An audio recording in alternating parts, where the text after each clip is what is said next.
Sir দেখা যায় নাকি? জি স্যার, দেখা যায়।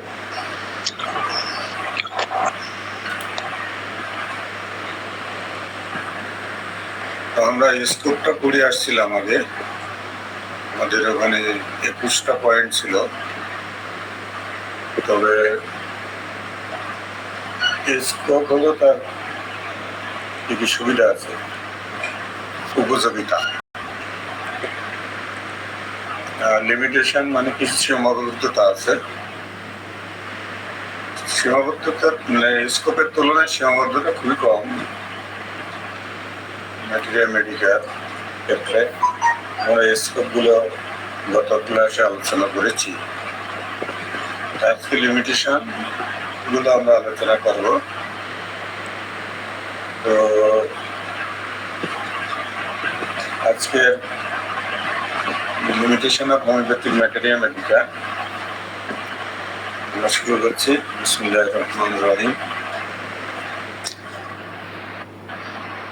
বলা হচ্ছে no system is complete and homeopathy is of no exception. কোনো ব্যবস্থাই সম্পূর্ণ নয়,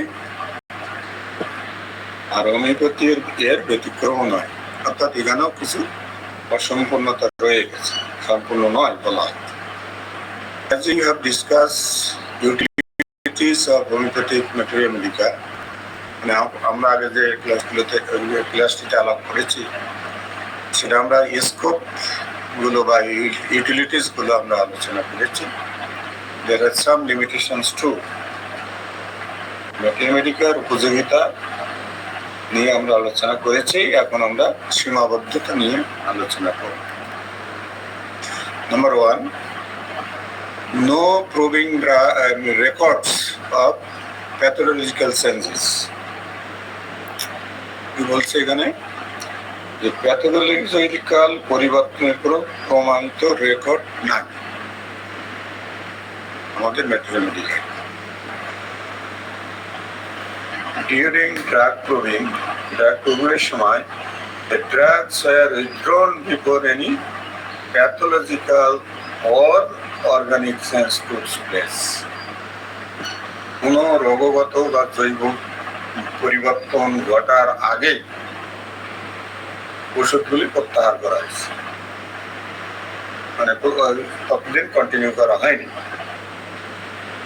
মানে যখন আমরা ওষুধ প্রুভিং করছি, মানে আমাদের ডক্টর হেনিম্যান বা পেন বা যারা করেছেন, সেই জন্য প্যাথোলজিক্যাল পরিবর্তন বা রোগগত পরিবর্তন, অজৈব পরিবর্তন, অর্গানিক পরিবর্তনের ক্ষেত্রে ওই পর্যন্ত আমরা ড্রাগকে ইউজ করি না। The altered symptomology recorded are purely functional. এই যে সিমটোলজি বা উপসর্গগুলো পরিবর্তিত হয়, অল্টার্ড, সেগুলো রেকর্ড সম্পূর্ণ রেকর্ড করা হয়েছে। So proving record for pathological change are not found in homeopathic material. তাহলে প্যাথোলজিক্যাল চেঞ্জের ক্ষেত্রে আমরা হোমিওপ্যাথির যে নিরাময়গুলো সেগুলো আমরা দেখতে পাবো না, চেঞ্জের গুলো সেই ক্ষেত্রে কোনো রেকর্ড দেখতে পাই না। বাট ভেরি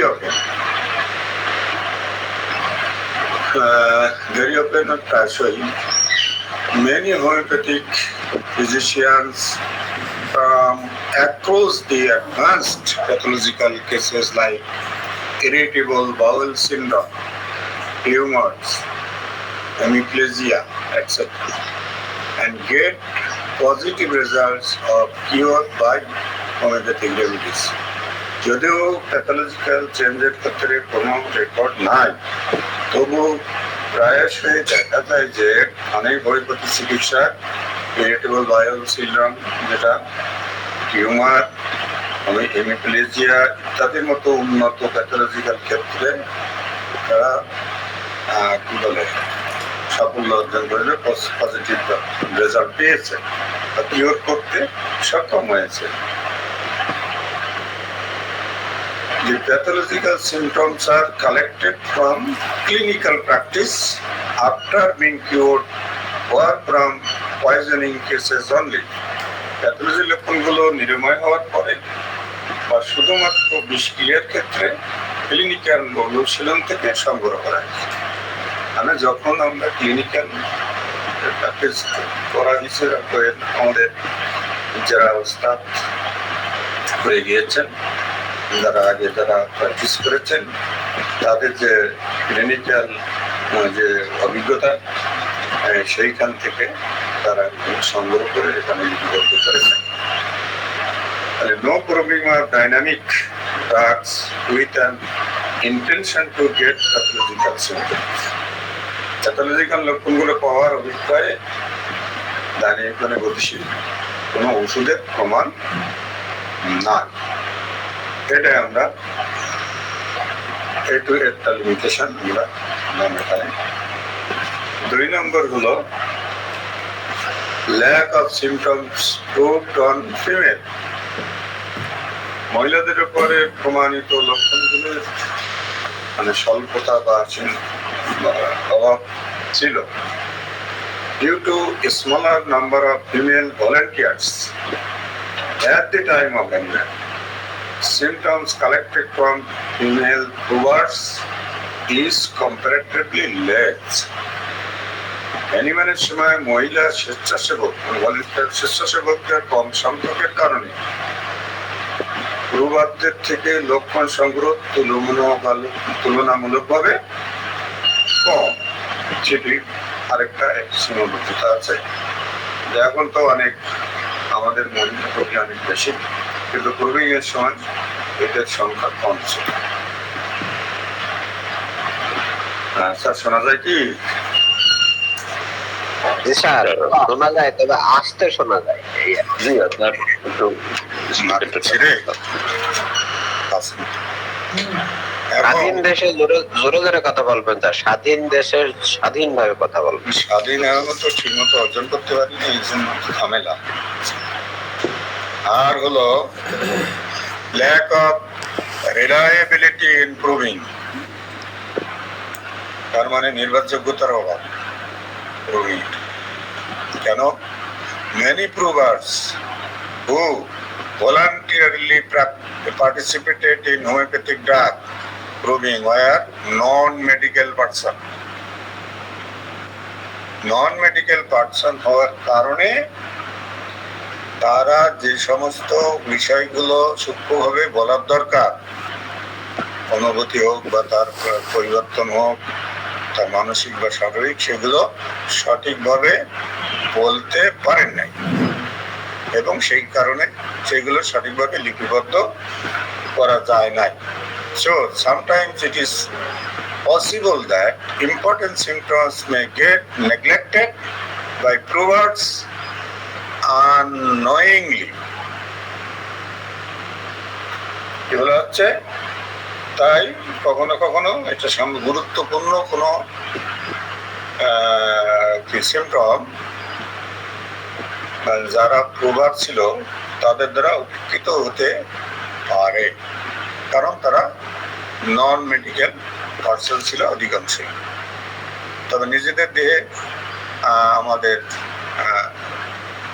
ডক্টর হ্যানিম্যান বা অন্যরা যারা প্রুভিং করেছেন তার সেসব ক্ষেত্রে অবশ্য ভালো রেজাল্ট পাওয়া গেছে। 4 নম্বর হলো vast number of drug symptoms. ওষুধের মানে লক্ষণগুলো একটা বিশাল সংখ্যা, মানে লক্ষণের সংখ্যা মানে অনেক। A human brain cannot remember all the symptoms of homeopathic remedy, as the number of symptoms in the mathematics are very vast. Human brain cannot remember all the symptoms. মানুষের মস্তিষ্ক হোমিওপ্যাথিক চিকিৎসার সমস্ত উপসর্গ মনে রাখতে পারে না। কারণ ম্যাটেরিয়ামেটিক্যাতে উপসর্গের সংখ্যা অনেক বেশি। এত সিমটম আছে যে আপনি কোনটা থেকে কোনটা, তাই জবরদস্ত সংযোগ করার চেষ্টা করতেছি। তো এইটাই হলো আরেকটা লিমিটেশন। মানে আপনি যে ওষুধটা যখন পড়তে যাবেন দেখবেন যে সব সিমটমের মধ্যে আছে, এটা আমার জন্য প্রযোজ্য।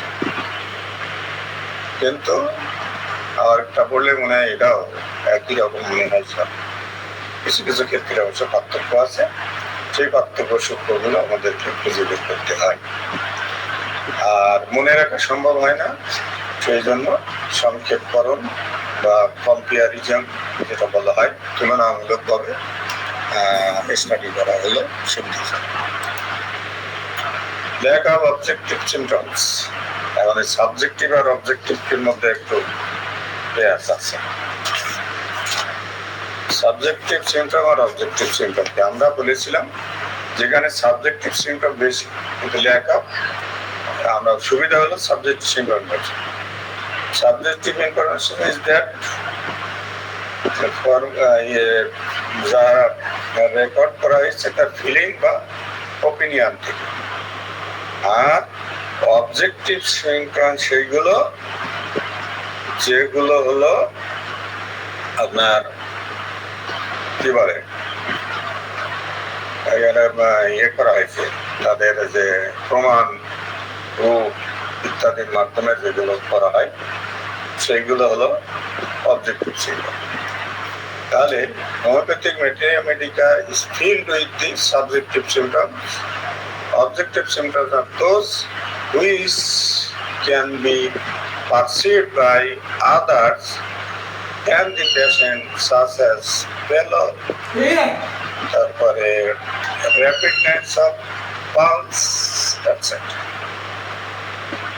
তাহলে সাবজেক্টিভ সিমটম গুলোর হলো ম্যাটেরিয়ামেটিক্যাল ভর্তি, অবজেক্টিভ সিমটমস এগুলো আমরা গ্রহণ করি কোথার থেকে, আমরা নেই হলো রোগীদের থেকে বা অন্যদের থেকে, পেশেন্ট এবং যারা জানে ওদেরকে। এলার হলো প্রবক্তা, এদের কাছ থেকে নেই, যেমন টেলার তো অন্য জিনিস, অন্যদের কাছ থেকে নেই, পেশেন্টের কাছ থেকে অথবা অন্যদের কাছ থেকে, যেমন টেলার বা র্যাপিডনেস অফ পালস এটসেট্রা। এটা আমরা অবজার্ভ করতেও পারি, পালস র্যাপিড কিনা সেটা আপনি অনুভব করে করতে পারেন। তো এইভাবে objective symptoms can be evident from the disease diagnosis. এই অবজেক্টিভ সিমটম গুলো রোগ নির্ণয়ের জন্য খুবই গুরুত্বপূর্ণ, স্পষ্ট করে রোগের এই অবস্থাগুলো। Homeopathic mathematica do not have any extensive range of objective symptoms. Homeopathic ম্যাথমেটিক্যাতে এই যে অবজেক্টিভ সিমটম গুলোর বিস্তৃত পরিসর নাই। Even till date, there is no proving in homeopathy to have regular proving on lower animals. এবং আজ পর্যন্ত হোমিওপ্যাথি নিম্ন প্রাণীদের উপরে নিয়মিত প্রমাণ করার কোনো বিধান নাই। যেটা আমরা বলছিলাম অ্যালোপ্যাথিক ওষুধ নিম্ন প্রাণীতে প্রয়োগ করে, সেটা আমাদের হোমিওপ্যাথিতে করা হয় না, কারণ রোগ ডেভেলপ এবং রোগ নিরাময় করার পরে কোথায় গিনিপিগ বা ইত্যাদিতে সেইগুলো করা হয়, কিন্তু আমরা এগুলো তো করি না, আমরা সুস্থ মানব শরীরে করি। তো সেখানেও একটা লিমিটেশন আমাদের থাকতে পারে। আর অ্যাকুট ইমার্জেন্সি, তীব্র ইমার্জেন্সি মানে জরুরি অবস্থা যেটাকে বলা হয়। তো আমরা দেখবো there is very limited scope for homeopathic drugs in acute emergency cases like congestive cardiac failure, shock, accidental cases. emergency case আমরা সাধারণত যাই না এবং যাওয়াটাও রিস্কি। কার্ডিয়াক ফেলিওর হলে আপনি হোমিওপ্যাথি দিয়ে অপেক্ষা না করে আপনার দ্রুত আইসিইউতে পাঠাতে হবে। শক হলে বা অ্যাক্সিডেন্ট করলে সেই সব ব্যাপারগুলো আমাদের সাধারণত ভেটেরিনারি মেডিকেল সম্পূর্ণতা আছে বা লিমিটেশন আছে। তারপরে লিমিটেশন ফর সার্জিক্যাল কেসেস, অস্ত্রোপচারের ক্ষেত্রে একটা সীমাবদ্ধতা আমাদের আছে। There are no dependable homeopathic specific medicine for anesthesia. Anesthesia দেওয়ার জন্য ডিপেন্ডেবল কোনো হোমিওপ্যাথিক মেডিসিন নাই।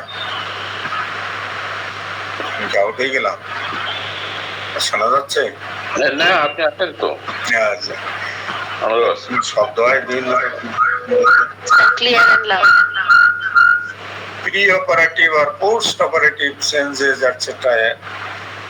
available. তাহলে বলেন no dependable homeopathic specific medicine for anaesthesia, তারপরে প্রি-অপারেটিভ or post-operative senses, এই সব ক্ষেত্রে কোনো আমাদের হোমিওপ্যাথিক মেডিসিন না।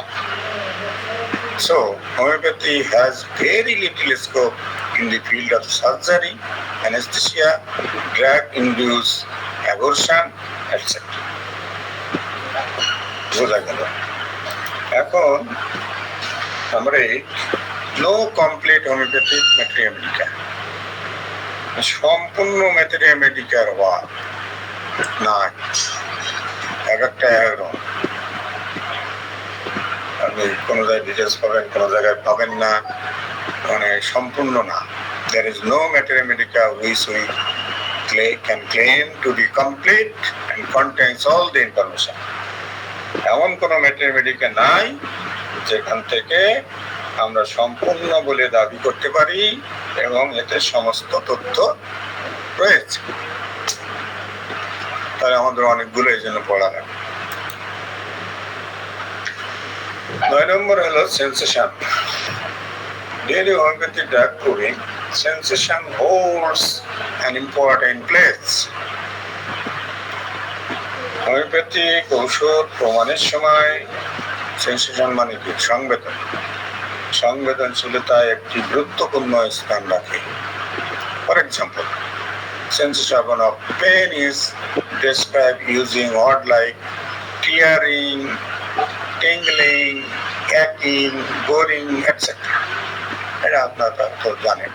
But practically, in many cases, the patients really represent this sensation in words.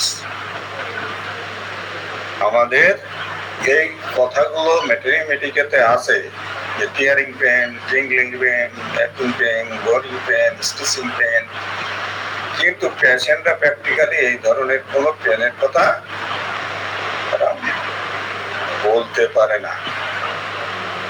এটাই হলো আমাদের আরেকটা লিমিটেশন, যে ওই ধরনের সেন্সগুলো আপনি কিভাবে পাবেন সেইটার কোনো ব্যাখ্যা। নাম্বার 10, পার্শিয়ালি প্রুভড রেমেডিস, আংশিকভাবে প্রমাণিত ওষুধ বা রেমেডিস আছে। Many homeopathic medicines in materia medica are proved partially, which are known as rare medicine remedies. অনেক হোমিওপ্যাথি ওষুধ আংশিকভাবে প্রমাণিত, যা বিরল ওষুধ হিসেবে আমরা চিনে থাকি, পরিচিত। আর utilization of them is difficult due to lack of verified records. যাচাই যেহেতু করা হয় নাই, রেকর্ড যাচাই না করে এ ধরনের ওষুধ ব্যবহার করা কঠিন। তাহলে যে সমস্ত ওষুধ পার্শিয়ালি প্রুভ করা হয়েছে সেইগুলোকে আমরা যদি কোনো ব্যবহার করতে চাই, সেটা আসলে এই যে ভেরিফাইড রেকর্ড ছাড়া ব্যবহার করলে আমাদের সমস্যা হতে পারে, সেই কথাটা এখানে একটা লিমিটেশন আকারে বলা হলো। এখন এই ক্ষেত্রে অনেকে ব্যবহার করেছেন, অনেকে রেজাল্ট পান বলেন, অনেকে পান না বলেন, ইত্যাদি নানান রকম মতদ্বৈততা মতভেদ রয়েছে। ইমপারফেক্ট ম্যাটেরিয়ামেডিকা মানে অসম্পূর্ণ ম্যাটেরিয়ামেডিকা। এখন অসম্পূর্ণ ম্যাটেরিয়ামেডিকা আবার there are hundreds of venomous snakes and thousands of scorpions, but only few have been properly proven. এখন আপনারা দেখেন সাপ আছে অসংখ্য, যেগুলো আপনার বিষাক্ত সাপ, venomous snake বিষাক্ত সাপ, এবং থাউজেন্ডস অফ স্করপিয়ন্স অনেকগুলো হাজার হাজার বিচ্ছু আমাদের আছে। কিন্তু আপনি দেখি আমাদের ওষুধের ক্ষেত্রে খুব কম সংখ্যকই এদেরকে ইনক্লুড করা হয়েছে। সুতরাং এই ক্ষেত্রেও একটা লিমিটেশন আমাদের রয়ে গেছে। এইসব ক্ষেত্রে কাজ করার সুযোগ আছে, কিন্তু আমাদের কাজ করার লোকের অভাব। সেই জামানায় যে সমস্ত মানুষ ছিল তারা যেটা সুস্থ ছিল তাদের উপর প্রয়োগ করার সাহস তারা পেতেন, কিন্তু এখন আমরা সেই সাহসটা পাই না। মানুষের মনোদয়িক অবস্থার খুবই অবনতি, সেই ক্ষেত্রে এখন প্রুভিং এর সুযোগ খুবই লিমিটেড। তাই আমরা নতুন ভাবে কোনো বিষাক্ত সাপ বা বিচ্ছু থেকে কোনো ওষুধ প্রুভিং এখনো করতে পারি না। যেগুলো আগে করা হয়েছে তা খুবই লিমিটেড নাম্বার। তো এই 11টাই ছিল আমাদের কি বলে লিমিটেশনস। তাহলে আমরা বলতে পারি কনক্লুশনে, it is evident that there is a very thin line of demarcation between the scopes of homeopathy and its limitation. এটা স্পষ্ট যে হোমিওপ্যাথিকের যে সুযোগ বা স্কোপ এন্ড সীমাবদ্ধতার মধ্যে একটা পাতলা সীমারেখা রয়েছে। মানে এই যে লিমিটেশন গুলো বলা হলো তার মধ্যে আর যেগুলো স্কোপ বলা হলো, এই সীমারেখাটা খুবই নগণ্য। তবে the physician may very well understand the scope and limitation of homeopathy. ফিজিশিয়ানরা, চিকিৎসকরা হোমিওপ্যাথির এই যে স্কোপ এন্ড সীমাবদ্ধতা গুলো ভালোভাবে বুঝতে পারেন। তবে but each physician must also be governed by his own individual judgment, যেটা সবসময় বলা হয় নিজস্ব ম্যাটেরিয়ামেডিকার কথা যত বলে থাকেন তো স্যার সেটাই বলা হচ্ছে, each physician must also be governed by his own individual judgment, তার নিজের যে বুদ্ধি বিচার বিবেচনা তা দিয়ে তাকে নিয়ন্ত্রিত হতে হবে। তারপরে and the circumstances of the case, আর কি এই সমস্ত যে সব পেশেন্ট বা যে কেস আসবে সে ধরনের পরিস্থিতি, তাদের পরিস্থিতি বা অবস্থা কি সেটা বিবেচনায় আনতে হবে। Hence, there will always be differences of opinion between individual physicians under such circumstances. এই ধরনের পরিস্থিতিতে সব সময় পৃথক চিকিৎসকদের মধ্যে মতামতের পার্থক্য থাকবে বা থাকতে পারে। মানে আমরা দেখেছি বিভিন্ন চিকিৎসক একই কেসে বিভিন্ন রকম ঔষধ, বিভিন্ন রকম ব্যবস্থাপত্র দিয়ে থাকেন। সেই জন্য বলা হচ্ছে যে এইসব ক্ষেত্রে যেহেতু এখানে কিছু ইনডিউটিটি আছে এবং কিছু সীমাবদ্ধতা আমাদের ম্যাটেরিয়ামেডিকাতে আছে, সেই জন্য ফিজিশিয়ানদের তাদের অভিজ্ঞতার আলোকে প্র্যাকটিসিং লাইফের অভিজ্ঞতা থেকে যে সমস্ত চিকিৎসাপত্র দেন তারা ভালো করতে পারেন, কিন্তু যারা বিভিন্ন রকম কেস হ্যান্ডেলিং করেন তাদের অভিজ্ঞতার সঞ্চয় হয়, বিভিন্ন রকম দিয়ে ওষুধ দিয়ে টেস্ট করেন, মানে যেটা বলা হয় যে ফেলিওরের সংখ্যা বেশি তার অভিজ্ঞতাও বেশি, তাহলে ফেলিওর হতে হতে এক সময় সাকসেস আসে। এইসব অভিজ্ঞতা দিয়ে যদি আমরা বিচার বিশ্লেষণ করতে পারি তাহলে আমাদের এইগুলো ওভারকাম করতে পারবো। তবে এক্ষেত্রে একজনের সাথে আরেকজনের মতদ্বৈততা বা মত পার্থক্য থাকতে পারে।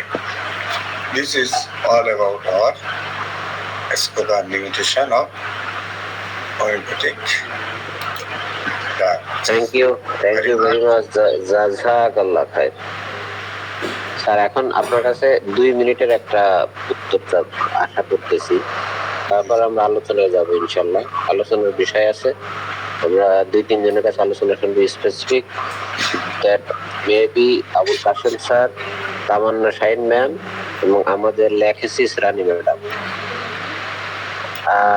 স্যার আপনার কাছে একটু জানতে চাচ্ছিলাম যে আমরা গতদিন এবং আজকে মিলে যে পার্ট শুনলাম, পড়লাম, জানলাম, এটা লার্নিং আউটকামটা কি যদি এক নজরে বলেন, ইন ব্রিফ বলেন, ইন ব্রিফ লার্নিং আউটকাম এটা কেন পড়লাম আমরা?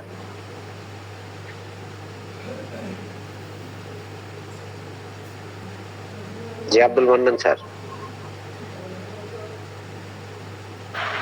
আমি বলবো, হ্যাঁ আপনি ইয়ে করেছেন, আপনি তো বলতে পারেন ভালো। আমরা এখানে লার্নিং আউটকাম হলো যে আমরা তো ম্যাথমেটিকা পড়ি এবং ম্যাথমেটিকায় আমাদের হলো সবচেয়ে ভরসার একটা জায়গা।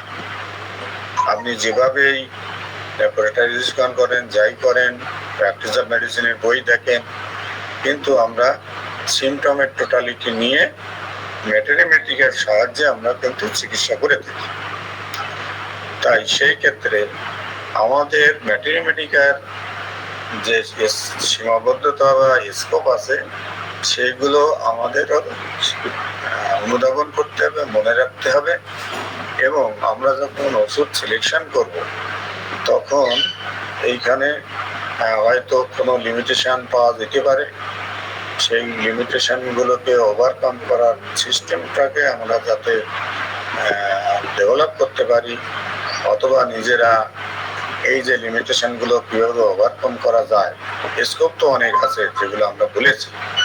আপনার সেখানেও বলা আছে অনেকগুলো আপনার আছে, সিমটম আছে, অনেকগুলো আছে, সবগুলো মেমোরাইজ করা সম্ভব না, যে কীভাবে এগুলো করা যায় সেই বিষয়গুলোকে অনুধাবন করা, আমাদের কোন কেসটা হাতে নিতে হবে, কোনটা নেব না সেটাও অনুধাবন করা, আমাদের কি কি লিমিটেশন এখানে আছে সেইগুলো। যেমন আমরা বলেছি যে সার্জারির কেস, অপারেশনের মেডিসিন নাই, আমাদের অ্যানেস্থেসিয়া নাই, সুতরাং এইসব যেসব কেস যেসব জায়গায় যাওয়ার দরকার সেগুলোকে আমরা ধরে রাখবো কিনা ইত্যাদি সম্পর্কে আমাদের যে লিমিটেশনগুলো, আমাদের সুযোগ সুবিধা তো অনেক, কিন্তু লিমিটেশনগুলো আসলে মাথায় রেখে আমাদের আগাইতে হবে, এবং এই লিমিটেশনগুলো কিভাবে ওভারকাম করা যায় তার জন্য চেষ্টা করার বা এর গবেষণা অব্যাহত রাখার প্রয়াসে কারো না কারো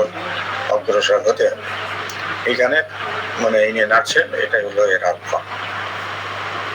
এই শিক্ষাটা, এই লক্ষ্যটা আমরা এখান থেকে অর্জন করতে পারবো যদি এইটুকু অন্তত এই কয়টা পয়েন্ট মনে রাখতে পারি। Thank you sir, thank you very much. আমরা যদি কোনো পার্ট বা লেসন এর যদি লার্নিং আউটকাম না জানি তাহলে সেই লার্নিংটা ইনকমপ্লিট থাকবে। যে আমরা এইটা পড়ে কি শিখলাম বা কি শিখবো বা কেন পড়বো, এটা খুব ইম্পর্টেন্ট বিষয়।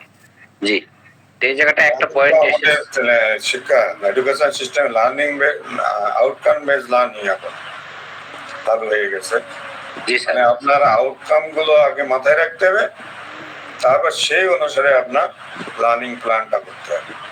মানে আপনার একটা কোর্স আছে, ধরে আমি হর্টিকালচার পড়াই, তো আমার সাবজেক্ট পড়ে যে এইখান থেকে সে কি শিখবে, কর্মজীবনে যে সে কি করতে পারবে, তার মানে তার আউটকামটা কি আছে, তার কি গ্রহণ করবে এখান থেকে এবং সে কি প্রয়োগ করতে পারবে, সেই আউটকামটা আগে মাথায় রাখতে হবে। আমাকে সেইভাবে গতানুগতিক পূর্বে যে যা পড়াইতাম তাই পড়ালে হবে না, লাল নোট দিকে এখন আমাদের পড়ানোর সিস্টেম নাই। বর্তমানের সাথে তাল মিলিয়ে আমাদেরকে লার্নিং এই কোর্স কারিকুলার ইমপ্রুভ করতে হবে, আমার লেসন প্ল্যানটা ঠিক করতে হবে। এটাই এখনকার সিস্টেমে আমাদের চলে আসছে যে আগে আপনার আসবে আউটকাম, তারপরে আপনার লেসন লার্নিং এবং লেসন প্ল্যানিং এবং আপনার কোর্স কারিকুলারে কোর্সের মধ্যে ইনভলভমেন্ট সেগুলো থাকবে। Thank you sir. আসলে হ্যাঁ, আপনি যেটা বলছিলেন স্যার যে আউটকাম, এই আউটকামটা আবার নির্ভর করে কিন্তু কারিকুলামের উপরে। যাক, এটা অনেক লম্বা আলোচনার বিষয়। কারিকুলাম, তারপরে হচ্ছে সিলেবাস, এর আবার পার্থক্য আছে, বেশ লম্বা আলোচনা, সেগুলো আজকে যাচ্ছি না আমরা। তো আমি তামান্না শাহিন ম্যাম আছেন, আবুল কাশেম স্যার আছেন, রানী ম্যাডাম আছেন। তিনজনের কাছে বিনয়ের সাথে জিজ্ঞাসা করব ইন অর্ডার যে আপনারা যদি অবজেক্টিভ সিমটমসটা যদি বুঝিয়ে বলতেন, যে কেউ objective symptoms in your words.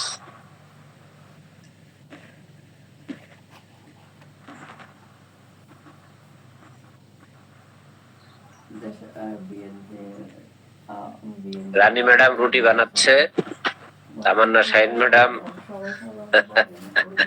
Breakfast তৈরি করছে, না ব্রেকফাস্ট না লাঞ্চ তৈরি করছে, আর আবুল কাশেম স্যার ঘুমাচ্ছে। জি সাদিয়া ম্যাডাম বলেন। আসসালামু আলাইকুম স্যার, এটা আমারই আরেকটা আইডি। আসলে স্যার, সরি স্যার, বাচ্চারা অনেক হইচই করছিল তো তাই আমি এটা থেকে শুনছি আর কি, ওটা কম্পিউটারে দিয়ে চলে আসতে হয়েছে। ওনারা বলবেন বলে ওয়েট করছিলাম, এর জন্য বলিনি। তো স্যারের প্রেজেন্টেশনটা খুব চমৎকার। একটা কথা আছে যে গ্রেট মেন থিঙ্ক অ্যালাইক। আমরা যদি আমাদের লেভেল অফ হেলথ বইটা দেখি, আমরা দেখবো যে একটা চ্যাপ্টার কমপ্লিটলি ডেডিকেটেড ডক্টর ভিতুল গাছের মতো এত বড় একজন হোমিওপ্যাথ, উনি কিন্তু আমাদেরকে অ্যাওয়ার করার জন্য চ্যাপ্টারটা লিখছেন না, যে হোমিওপ্যাথিতে আমার কি কি কি আমার সীমাবদ্ধতা। আমি যদি আমার সীমাবদ্ধতা না জানি, তাহলে আমাকে পদে পদে হয়তো ঠেকতে হবে বেশি। হ্যাঁ, আর স্যারের এখানে কতগুলো পয়েন্ট ছিল, আমার সবগুলো মনে নাই। তো স্যার, যেহেতু আপনি বলছেন যে অবজেক্টিভ সিম্পটম, অবজেক্টিভ হচ্ছে মোর লাইক বলা হচ্ছে যে ডক্টর হ্যানেমান কি বলছেন যে একজন পেশেন্টকে তুমি দেখতে চাইলে সোর্স অফ সিম্পটমস কে কে, শুধু পেশেন্ট না, কিন্তু তোমার নিজের অবজারভেশন এবং পেশেন্টের সাথে আসা আত্মীয় স্বজন, বন্ধু বান্ধব বা পরিবারের সদস্য, এটাই অবজেক্টিভ সিম্পটম আমরা এইভাবে পাই। যেমন এমনও হতে পারে যে এই পেশেন্টটা কি করে ঢুকছে, হাঁটার স্টাইলটা, কথা বলছে, কিভাবে আপনাকে সম্বোধন করছে, কথার, তারপর তার ব্যবহার আচার, তারপর যদি হয় জ্বরের পেশেন্ট, হয়তো বলছে যে ডোন্ট টাচ মি। আমার 3 দিন আগের অভিজ্ঞতা, ছোট একটা বাচ্চা ছেলে, তার বয়স 6, সে তার বিহেভিয়ারাল প্রবলেমের জন্য আমার কাছে ট্রিটমেন্ট নিচ্ছিল। তো আলহামদুলিল্লাহ it has been like maybe 4 to 5 months। সে অনেক ইমপ্রুভড মাশাআল্লাহ, এবং তার জ্বর এসছে এখন, মারাত্মক জ্বর। হ্যাঁ, তার জ্বর 39.7 প্লাস, এর চেয়ে নিচে নামছিল না। তার মা যখন নিয়ে আসলো, তার ছোট কিছুটা পার্পলিশ, এবং সে জাস্ট বলছে কি, এমনিতে তার মার কাছ থেকে কিন্তু আমি অনেক সিমটম পাচ্ছিলাম। তার মা অনেক কিছু বলছে, সারাদিনে খায় না, অনেক কথা, কিন্তু বাচ্চাটা বলছে ডোন্ট টাচ মি, বারবার বলছে ডোন্ট টাচ মি। আমি বললাম যে ও কতক্ষণ যাবত এরকম বলছে? তো ওর মা বলছে যে ও তো প্রথম থেকে এরকম বলছে, এই জন্য খাবার দাবার যাই ওর কাছে নেই না কেন, খাচ্ছে না। এটা আমার জন্য একটা অবজেক্টিভ সিমটম, যে আমি যখন দেখছি বাচ্চাটার ঠোঁট কিন্তু পার্পলিশ কালার, আর সে বলছে ডোন্ট টাচ মি, এবং সে মোটামুটি কোমাটোস। তাকে যখন আমি বলছি হ্যালো তোমার নাম কি, তো সে হচ্ছে অ্যান্সার দিচ্ছে, কিন্তু সে ঘুমিয়ে যাচ্ছে। সে বললো আমাকে, তার নামটা বললো, বলে সে ঘুমাচ্ছে। এত বেশি তার টেম্পারেচার, তাকে কিন্তু আর্নিকা দেওয়াতে সে আলহামদুলিল্লাহ সে এখন ভালো। তাহলে এটা আমার অবজেক্টিভ সিমটম। যেমন পেশেন্টের অনেক সময় হয়, পেশেন্টকে যদি আমি এখন জিজ্ঞেস করে জানতে চাইতাম যে তুমি কেমন বোধ করছো, সে শুধু বলছে I am fine, no problem, no doctor, no কোনো মেডিসিন, মানে নো। এটা আমার জন্য অবজেক্টিভ সিমটম। স্যারের অ্যান্সার মনে হয় কমপ্লিট। জি আলহামদুলিল্লাহ, হ্যাঁ বুঝছি আলহামদুলিল্লাহ, খুবই দারুণ একটা এক্সাম্পল হয়েছে। যদি আমাদের আবুল কাশেম স্যার কম বেশি যুক্ত বিযুক্ত করতেন, তবে ক্লিয়ার, বিষয়টা ক্লিয়ার।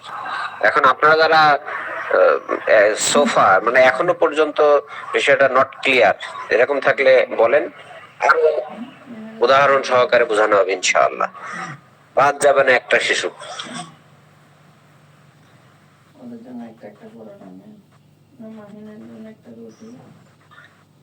ক্লিয়ার?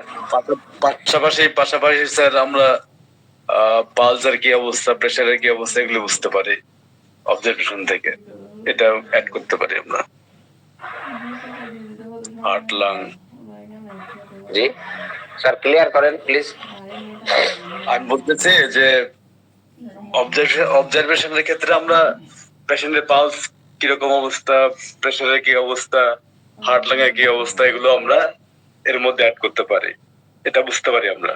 জি জি জি জি জি। ব্যক্তির কাছ থেকে অর্থাৎ পেশেন্টের কাছ থেকে যা আসবে দ্যাট ইজ সাবজেক্টিভ, এর বাইরে যাই হবে দ্যাট ইজ অবজেক্টিভ, সহজ ভাবে যদি আমরা বলি। এখন এটার ভিতরে আবার ক্লাস আবুল কাশেম স্যার আমার ধরবে আমি জানি, ক্লাসিফিকেশন আছে। এই জন্য স্যারের কাছ থেকে আশা করছিলাম, স্যার মনে ঘুমাচ্ছে, ঘুমাক, অসুবিধা নেই।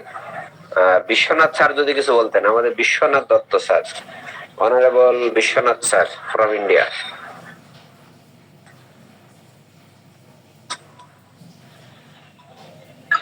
নমস্কার স্যার। স্যার আদাব, স্যার ভালো আছেন? স্যার যদি কিছু বলতেন। একজনের সেরিব্রাল স্ট্রোক হয়েছে, তা কিছুতেই হসপিটালে যাবে না, হসপিটালে নেওয়ার মতন তার লোকজনও নেই। এখন তার ছেলে বাইরে থাকে, এসছে, এসে স্ক্যানটা করে নিয়ে এসছে, মাথার মধ্যে ব্লাড জমে আছে। এইগুলো তো হসপিটালে কেস, কথা বলতে পারছে না, জিভটা আড়ষ্ট হয়ে গেছে, জিভটা কাঁপছে। এখন কিসের জন্য তার স্ট্রোক হয়েছে বা জানা গেছে যে এটা সেরিব্রাল স্ট্রোক হয়েছে। এখন কথা হচ্ছে কি, ও কেন এরকম, কি কি তার মানসিক ব্যাপার, এখন তো তার আশেপাশে যারা আত্মীয় স্বজন আছে বা মেয়ে বা তার যে কাজের লোকটা, সে তো বলতে পারবে সবকিছু। তা সে বলছে কিছুদিন আগে ওনার বোনের হাজবেন্ড মারা গেছে। শুনেছি বোনের হাজবেন্ড মারা গেছে, সেই মানে সেই কষ্টটা, মানে সেই সংবাদটা শুনে, দুঃসংবাদ, সেই দুঃসংবাদটা শুনে উনি খাওয়া দাওয়া বন্ধ করে দিয়েছে। কি হয়ে মারা গেছে? ওই ভদ্রলোক ক্যান্সারে মারা গেছে, অনেকদিন ধরে ভুগছিল, তা ক্যান্সারে মারা গেছেন। বোনও একটু গরিব, বোনের কথা চিন্তা করতে করতে, তারপর ছেলে বাইরে থাকে, ছেলের কথা দুঃসংবাদ শুনে তারপরে ওনার এই অবস্থা হয়েছে। এখন দেখা যাচ্ছে জিভটা নড়ছে, একদম প্রস্টেশন। এখন বলে আপনি কিছু একটা ওষুধ দিন। এই যে আমাদের মেডিকেতে আছে, দুঃসংবাদ থেকে, ভয়ের থেকে এইসব রোগগুলো শুরু হয়। এখন আমি কি দেব? দেখা যাচ্ছে যে জেলসিমিয়ামের লক্ষণটা আছে, দুঃসংবাদ থেকে জেলসিমিয়াম দেওয়া হলো। তারপরে দেখা গেল যে পেশেন্ট একটু ইমপ্রুভ করছে। তারপর বিভিন্ন সময় তার পেশেন্টের থেকে যে আয়া লিখে দিয়েছে, আবার আয়ার থেকে আমি যে সিমটম গুলো নিয়ে নিয়ে ওষুধ দিচ্ছি, আর্নিকা দিলাম, তারপরে বিভিন্ন সময় বিভিন্ন রকম যে ওষুধগুলো আমাকে পাল্টে করছে, সেইগুলো হচ্ছে অবজেক্টিভ সিম্পটম। এতটা কি বলুন sir? Thank you sir, thank you. Anybody else? Biswanath স্যারকে অসংখ্য ধন্যবাদ। তাহলে ভয় পেয়ে যদি হয়, ভয় পেয়ে গর্ভস্রাব হয়ে গেছে, যদি গর্ভস্রাব হয়ে যাচ্ছে মানে মিসক্যারেজ হয়ে যাচ্ছে, এইটা যদি আমরা ঘুমের ঘরে নাক ডাকছে, ঘুম হয় না আবার ঘুম হয়, এইসব লক্ষণগুলো আবার ওপিয়ামে আছে, তাহলে আমি অবজেক্টিভ সিম্পটমটা আমার পক্ষে অনেক হেল্পফুল। জি স্যার। জি, আর কারো কোনো কোশ্চেন আছে কিনা? আজকে যে আলোচনা হলো, in any subject, in any matter, in any word, is there any question?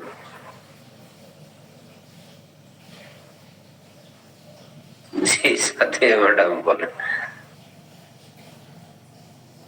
আসলে স্যার কোশ্চেন না, আমাদের স্যারের প্রেজেন্টেশন দেখছিলাম, তার মধ্যে যে যে জিনিসগুলো মনে হচ্ছিল যে আমরা হোমিওপ্যাথি হিসেবে লিমিটেড না আসলে খুব একটা, যেমন বলা হচ্ছিল প্যাথোলজি নিয়ে যে আমাদের আসলে কোনো প্রুফিং কিন্তু প্যাথোলজি বেসড খুব কম, ক্লিনিক্যাল এক্সপেরিয়েন্স ছাড়া অন্যান্যগুলো অ্যাকচুয়ালি প্যাথোলজিক্যাল চেঞ্জ পর্যন্ত কখনোই অ্যালাউ করা হয় না। এবং আমি বলবো এটা একটা মানে আমাদের এটা বলে না যে আমি আলোকিত হইলাম, এই টাইপের একটা লেসন হওয়া উচিত আজকে প্রেজেন্টেশন থেকে। বিকজ অনেকেই আমাদের গ্রুপে এতদিন ধরে হোমিওপ্যাথি প্র্যাকটিসের পরেও লেখেন এই যে এই ছবিটা, এটা কোন অসুখ, এর জন্য কি কি ওষুধ দেব। কেউ কেউ স্কিন ডিজিজের ছবি দেয়, মনে হয় এখানে তো বাবা মানে অনেক মেডিসিন আসতে পারে, কোথায় রোগী, রোগীর স্কিনের ছবি সবসময় কাজে লাগবে না। তারপর হতে পারে যে রোগীর দাঁতগুলো এদো খেদো বা মানে অদ্ভুত সব ছবি, বিভিন্ন প্যাথোলজির ছবি।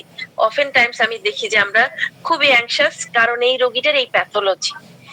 যেটা স্যার আজকে বললেন যে আমাদের কোনো প্রুভিং কিন্তু প্যাথোলজিক্যাল চেঞ্জ পর্যন্ত যায়ই না।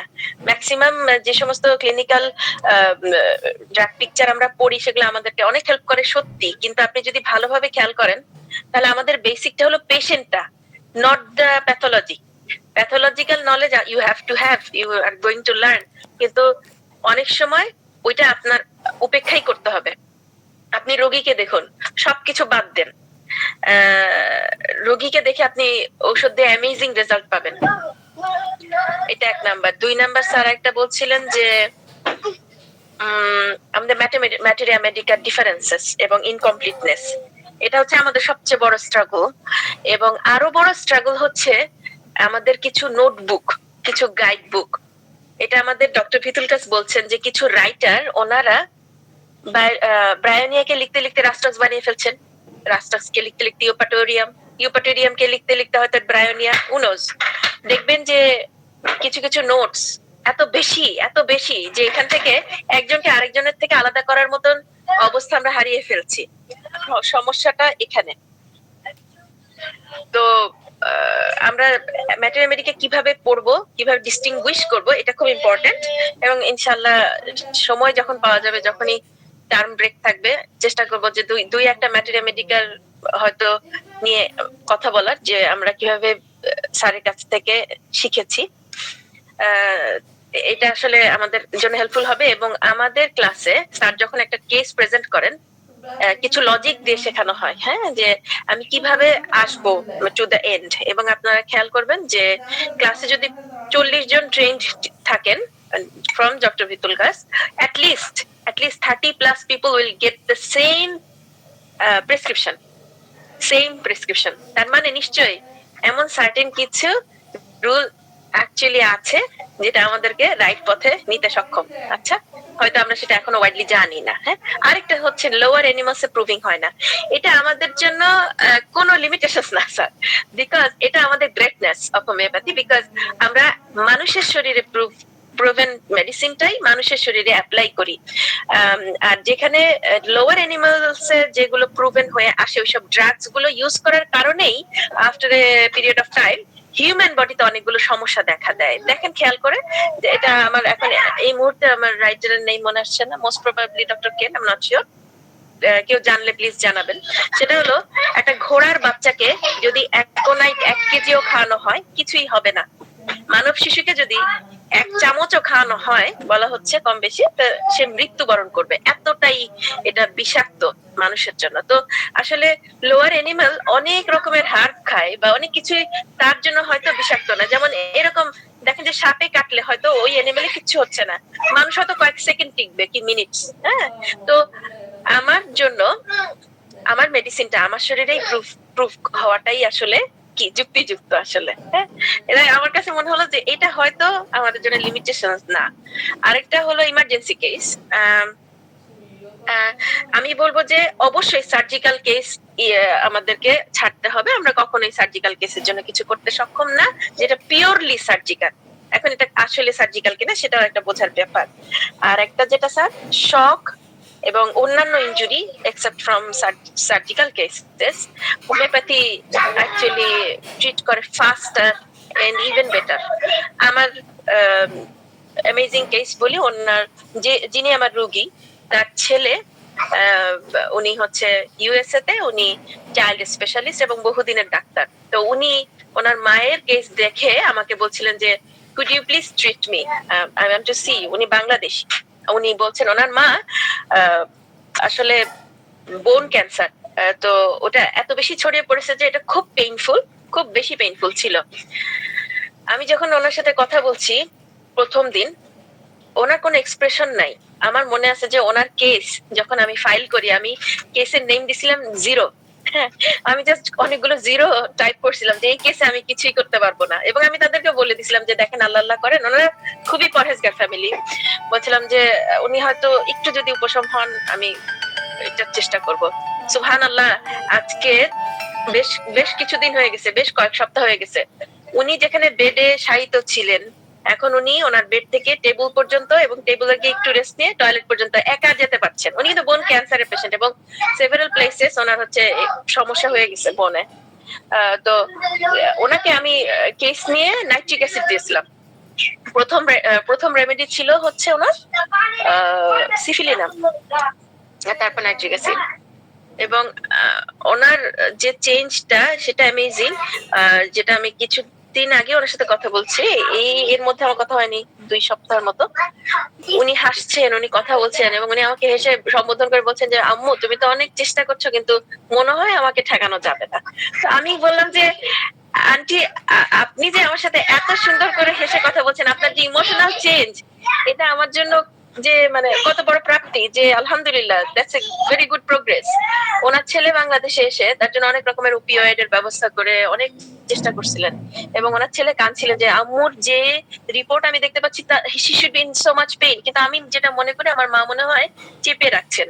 তো আমি বললাম না ভাইয়া, চেপে রাখছেন না, সে আসলে ওই পেনে ছিল। আমাদের ঔষধের পর সে আসলে পেনটা মানে এমন একটা লেভেলে আছে যে সে মেনটেন করতে পারছে আলহামদুলিল্লাহ। অনলি সাডেন পেইন হয় আর রাতে 2-1 বার উঠে, সেটা সেই সময় ছিল। ইভেন আফটার দ্যাট আমরা আরেকবার যখন রিপিট করেছি, এখন ওনার ওই পেইনের যে সিভিয়ারিটি সেটাও অনেক কম, কিন্তু তার কিন্তু কয়েক জায়গায় বোন একদম রিয়েলি একদম খুব ব্রিটল তো নাই।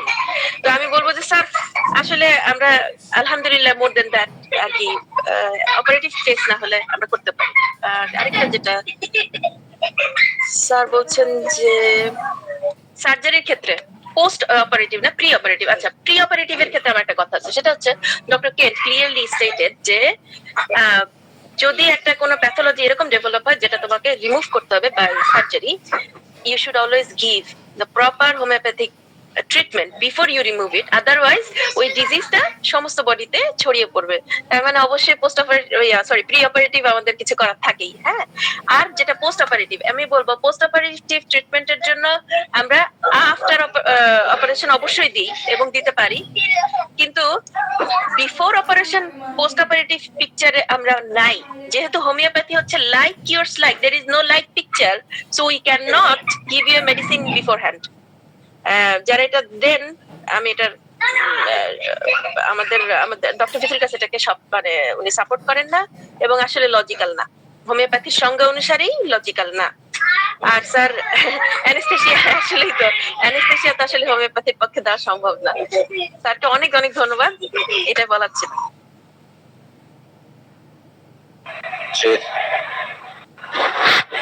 জি থ্যাংক ইউ ভেরি মাচ, জাযাকাল্লাহ খায়ের। আমি একটা ক্রিটিক কথা যদি বলি, আপনারা একটু ক্রিটিক করবেন। সেটা হচ্ছে যে হোমিওপ্যাথির মেডিসিনের সংখ্যা কমানোর প্রয়োজন আছে কিনা।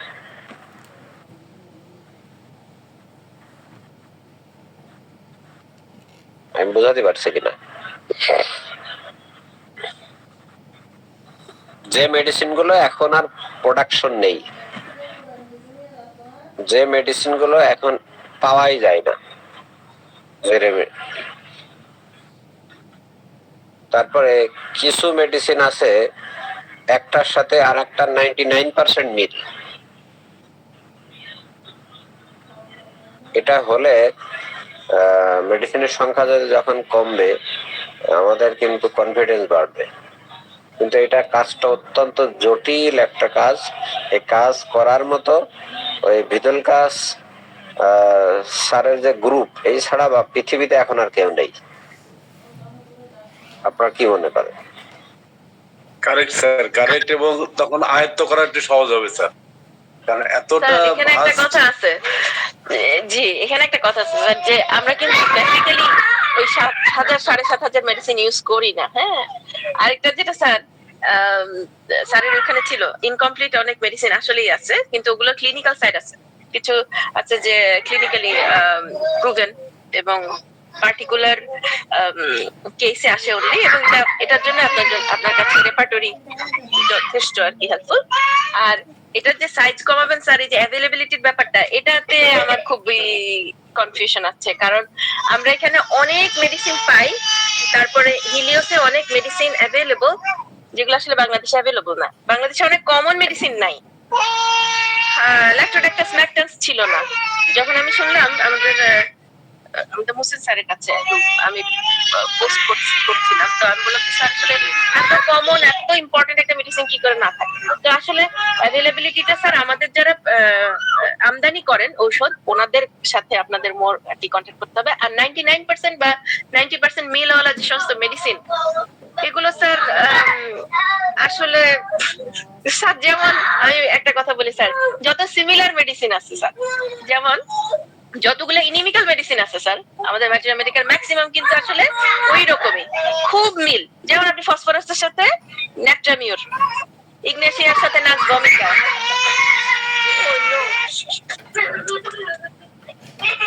মারিয়াম মারিয়াম। সো এইভাবে যদি স্যার বাদ দিয়ে ফেলা হয় তাহলে সমস্যা হবে। কিন্তু যদি আমার মনে হয় যে ম্যাটেরিয়া মেডিকাটাকেই আরেকটু মোর ব্রডলি পড়া যায় বা আয়ত্ত করা বিভিন্ন কৌশল বা এটাকে বিভিন্ন ভাবে দেখার ব্যাপারগুলো যদি সবাই মিলে আর কি চেষ্টা করা হয় ভালো করে শেখার, হয়তো বেটার হবে। পড়তে পড়তে তো আপনার লাইফ চলে যাবে, রোগী দেখবেন কখন? স্যার রোগী যে দেখছেন এটাও পড়ার অংশ, এটা প্র্যাকটিক্যাল। আর আরেকটা হলো স্যার এই পড়তে পড়তেই আস্তে আস্তে ভুল আর শুদ্ধ ঠিক করতে করতে ইনশাআল্লাহ আমরা একটা জায়গায় আসবো স্যার। যেমন স্যার যেমন আমি বলি, একজন যেমন হতে পারে বিসমাথ, হতে পারে বিসমাথ আর ফসফরাস, আপনি প্রথমে দিলেন ফসফরাস কিন্তু অ্যাকচুয়ালি রোগীটা বিসমাথ। আপনি যখন দেখছেন যে এক্সাক্ট ফসফরাস কিন্তু কেন কাজ করছে না, আমি শিওর ফসফরাস কেন কাজ করছে না, তখন কিন্তু আপনি দেখবেন যে আচ্ছা এটার সাথে সবচেয়ে কাছাকাছি সবচেয়ে মিলের ওষুধ কোনগুলো আমি একটু দেখে নিই। সবকিছু আমরা মাথায় রাখতে পারবো না, আমরা তো স্যার এটা সম্ভব না, হ্যাঁ আমরা কেউই রাখি না। কিন্তু যখন থেকে যায় বেঁধে যায় তখন খুঁজতে গিয়ে ওই যে পাশের ওই উকি দিচ্ছে ওটা তখন হেল্পফুল হয় আর কি। আমি তো দেখি এইরকমই বেশি হয়। সবকিছু সুন্দর করে কেস টেকিং করার পরে নেট্রামিউট দেওয়া হলো, কাজ করতেছে না।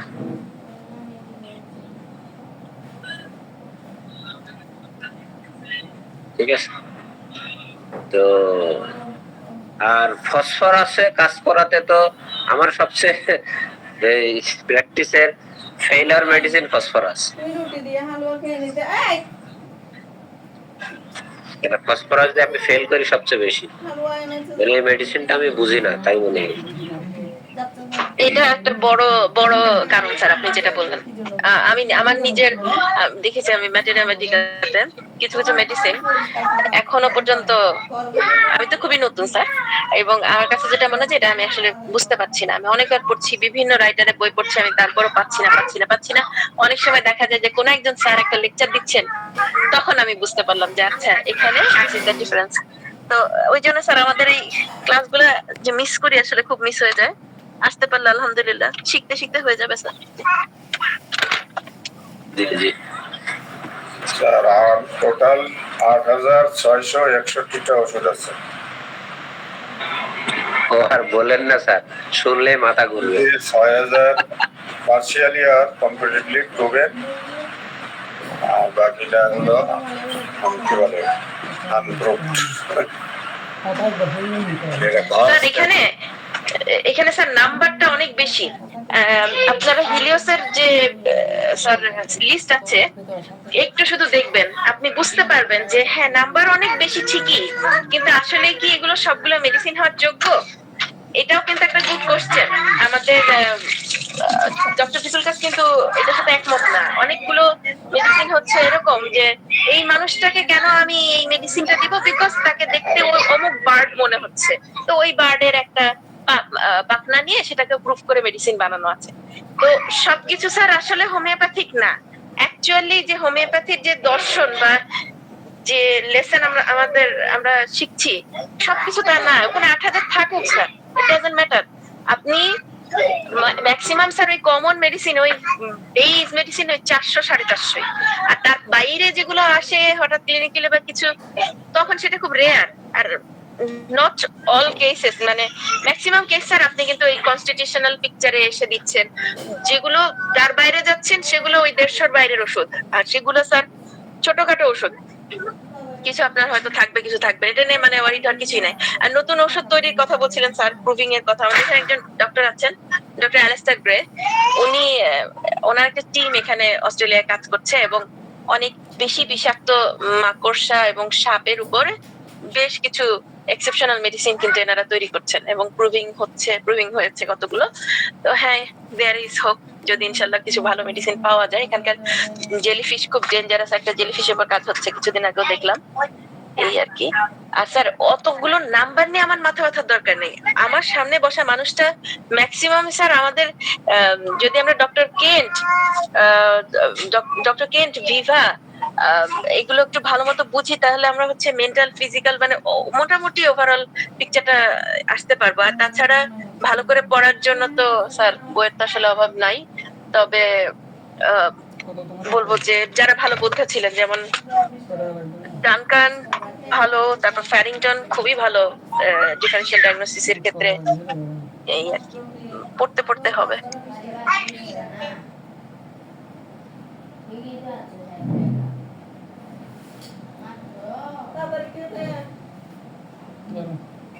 যাক, ধন্যবাদ সবাই রে, এবং গুড নাইট এবং গুড মর্নিং ক্লাসকে ধন্যবাদ। তো এই ক্লাস করার ফলে যদি কারো বিভিন্ন কারণে চাকরি বাকরি চলে যায় বর্তমান সময়ে, তারা অন্তত একটা হোমিও প্র্যাকটিস করে খেতে পারবে।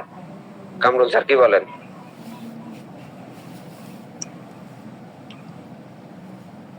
হোমিও প্র্যাকটিস করা অত সহজ না স্যার। কি করো, কিছু করে তো খেতে হবে, এখন কি করা যাবে? ওই যে পক ডাক্তার মতো হওয়া যাবে, 4-5টা ওষুধ দিয়ে দেবো, কোনটা না কোনটা কাজে লাগবে। স্যার, কালকে একটা রোগীর হিস্ট্রি আমি বলি, আপনি যেহেতু বললেন তাই। একজন রোগীটার বয়স 26 বছর, ওনার একটা ছেলে আছে 5 বছরের, মেয়ে রোগী। এসছে, মুখে আমি দেখলাম ব্রণ একনি নিয়ে এসছে। সে একটা প্রেসক্রিপশন নিয়ে এসছে। কুষ্টিয়ারে আরেকজন বিখ্যাত তারাপদ ডাক্তার, তার ছেলের প্রেসক্রিপশন, ওনার নাম আমি বলতেছি না। 4টা মেডিসিন দিয়েছে। ওনার একনি, তারপরে হচ্ছে ইঙ্গুইনাল ইচিং, আর হচ্ছে ব্ল্যাক স্পট ফেস, এই 3টা নিয়ে 4টা মেডিসিন দিয়েছে। তো আমি দেখলাম যে এখানে, এবং একনিটা বেশ পেইনফুল হয়। 4টা মেডিসিন, এর ভিতরে ক্যালিব্রোম দেখলাম। তো আমি তো বললাম এই একটা মেডিসিন দিলেই তো যথেষ্ট ছিল, কি দিয়েছে। তারপরে মহিলার সাথে আলাপ করতে করতে বলছে যে, আমি বললাম যে আপনার হাজবেন্ড কি করেন? যে হাজবেন্ড তো বিদেশ থাকে। আমি তাহলে ওষুধ খেয়ে লাভ হবে না আমার কাছে। কেমন? হাজবেন্ড যতদিন বিদেশ থেকে না আসবে ততদিন মুখের পুরনো সারবে না। তারপরে ইচিং এর ব্যাপারে, ইঙ্গুইনাল ইচিং এর ব্যাপারে আপনি খেতে পারেন, অসুবিধা নেই। আর যে ব্ল্যাক স্পট বা ইত্যাদি ইত্যাদি এগুলো তাকে বেশ ম্যানেজমেন্টই দেয়া হলো। তো তখন সে সর্বশেষ বললো ঠিক আছে 2 মাস পরে তার হাজবেন্ড আসবে, তখন দেখা যাক, তারপরে আমি ওষুধ খাওয়ার বা ইত্যাদি ইত্যাদি। ঠিক আছে, আমি বললাম যে ওষুধ যে আপনার নিতেই হবে এমন কোনো বিষয় না, বিষয়টা ডিটেলটা বললাম, এই আর কি। তো এই প্রেসক্রিপশন দেখে বলছে যে এই উনি হচ্ছে 4বার খাইছে মনে হয়, কোনো রেসপন্স হয়নি। হয়তো দেখা যাচ্ছে যে 4টা মেডিসিন দিয়েছে, ক্যালকেরিয়া পিক্রিটা দিয়েছে, 2টা মনে আছে আমার মনে হচ্ছে জানো, তারপরে হচ্ছে ক্যালিব্রোম দিয়েছে, লাইকোপোডিয়াম দিয়েছে, আর একটা কি জানো, মানে প্রত্যেকবারে 4টা করে মেডিসিন দিয়েছে। যাই হোক স্যার, উনি বই পড়া ডাক্তার আর কি, হোমিওপ্যাথি জানে না উনি আসলে। স্যার আমার তো মনে হচ্ছে উনি ম্যাটেরিয়া মেডিকা এক্সপার্ট, এতগুলো করে ওষুধ একসাথে করে মানিয়ে মিলিয়ে দেওয়াও তো একটা ব্যাপার। কারণ উনি কুষ্টিয়ার বিখ্যাত ডাক্তারদের ভিতরে একজন বলা যায়। বিখ্যাত মানে বিখ্যাত কেমন হয় স্যার এগুলি? না না, তার রোগী অনেক। আপনি কি বলছেন? রোগী অনেক, আমাদের রোগী তো ইরিটেবল। তো যাই হোক, এই রোগীটা কিন্তু আমি ওষুধ দেইনি এবং ওষুধ নেইনি, কিন্তু আমি damn sure if I alive এই রোগী অবশ্যই আমার কাছে ফিরে আসবে। Definitely sir, definitely. ঠিক আছে, এই জন্য এই কথা এসে বলি স্যার, আমাদের এখানে একটা রোগী, উনি ওনার অনেক মারাত্মক আর কি জেনেটিক প্রিডিসপোজিশন, বাবা মায়ের ভেতরে সিফিলিস গনোরিয়া, সে তার মধ্যে তার হচ্ছে চোখ নষ্ট, চোখের অবস্থা অনেক খারাপ। তো উনি আমার কাছে অনেকদিন চিকিৎসা মাশাআল্লাহ বেশ ভালো ছিলেন। উনি ওনার কাছে এক বাসার, মানে উনি স্টেট চেঞ্জ করাতে বাসার কাছে একজন নতুন হোমিওপ্যাথকে দেখে উনি খুবই আপ্লুত হয়ে গেছেন। উনি আমাকে জানালেন যে এই ব্যক্তি এত বেশি qualified, sister I want to see him. আচ্ছা ওকে, গো ফর ইট। স্যার তাকে সিএম পড়েছি সবগুলো, এই যে সিফিলিনাম, মেডোরিনাম, টিউবারকুলিনাম, আরো কতগুলো নাম একসাথে করে দিয়ে দিছে, এবং সেটা প্রতিদিন খেয়েছে, মানে কাপল অফ উইকস। তো একদিন আমাকে ফোন দিয়ে বলছে যে আমি তো ভালো নাই, আমাকে একটু দেখা লাগবে। আমি বলছি তুমি ভালো নাই কেন, তুমি তো বেশ ভালো লোকের কাছে গেলে। বললো যে আসলে বিষয়টা হলো এখন সারা মুখের চামড়া ফেটে ফেটে গেছে স্যার, পুরো মানে চামড়া খুলে খুলে যাচ্ছে, তার হাত পা প্রত্যেকটা জয়েন্ট। তারপরে স্যার কেস, আমি বললাম যে জাস্ট কফি খাও, 3 সপ্তাহের আগে আমি তোমাকে দেখেও কোনো লাভ নাই, তুমি এটা একটা মেস আপ অবস্থা তোমার। যে দিনে বসলাম 2বার খেতে, তার হাজবেন্ড তাকে আরো বেশি বেশি কফি খাওয়াইছে। যাই হোক, মাসখানেক পর ফেরত আসলো, স্যার কিচ্ছু না, সে গ্রাফাইটিস এর রোগী, গ্রাফাইটিস এই ফেরত।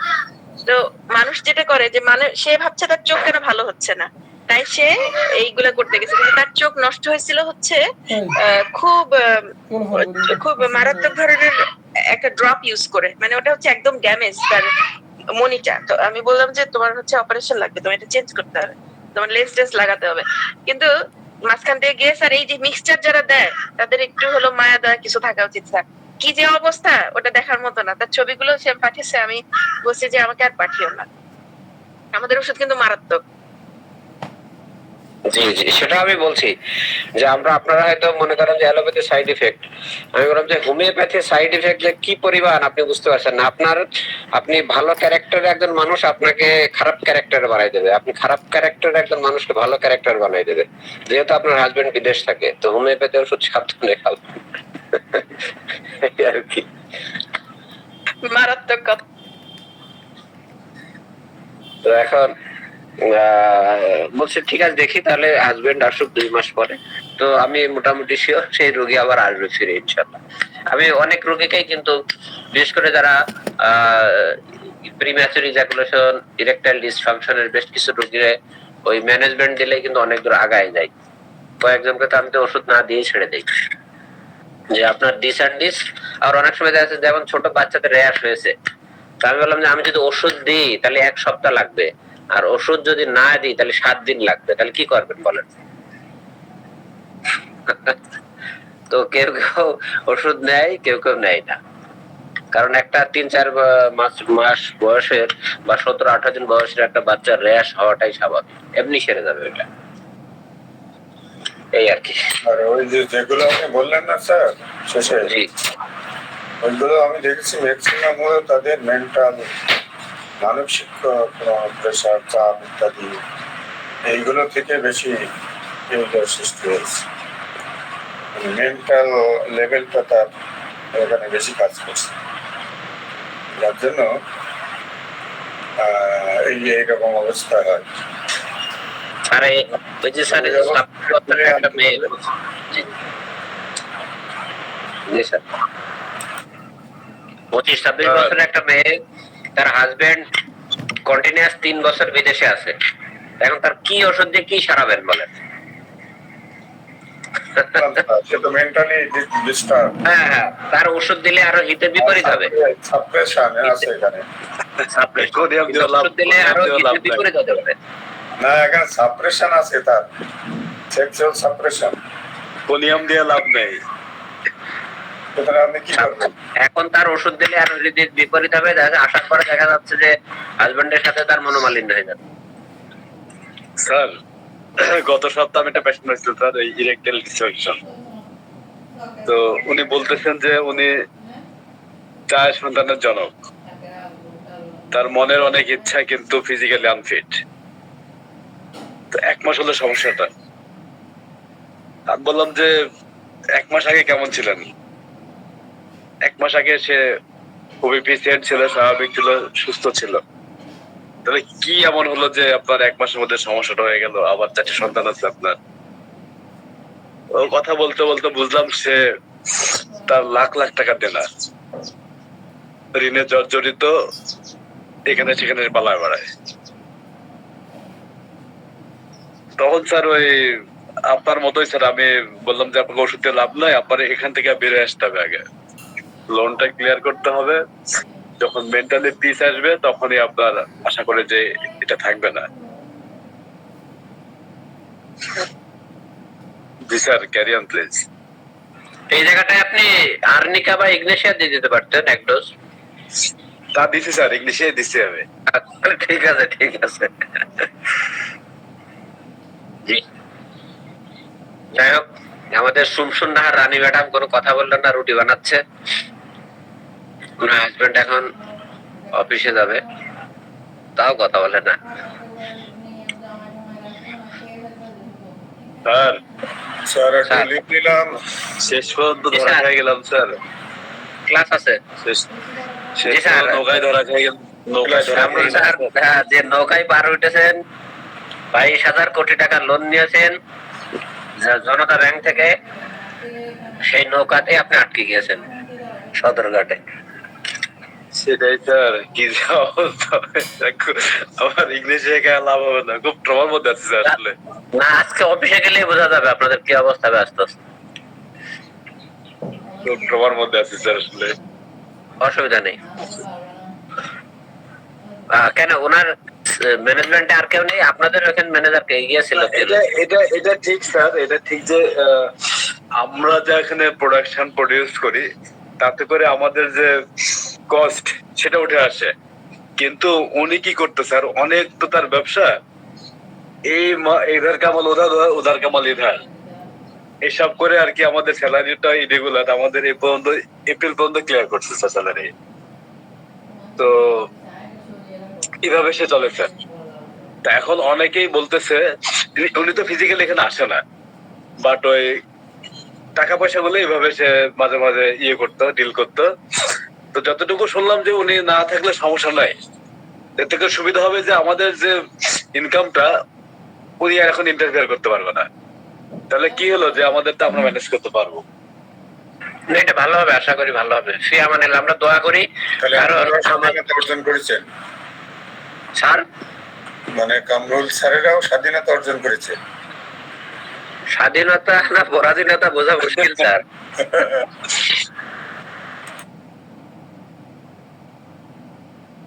জি শাহিনুর ম্যাডাম বলেন।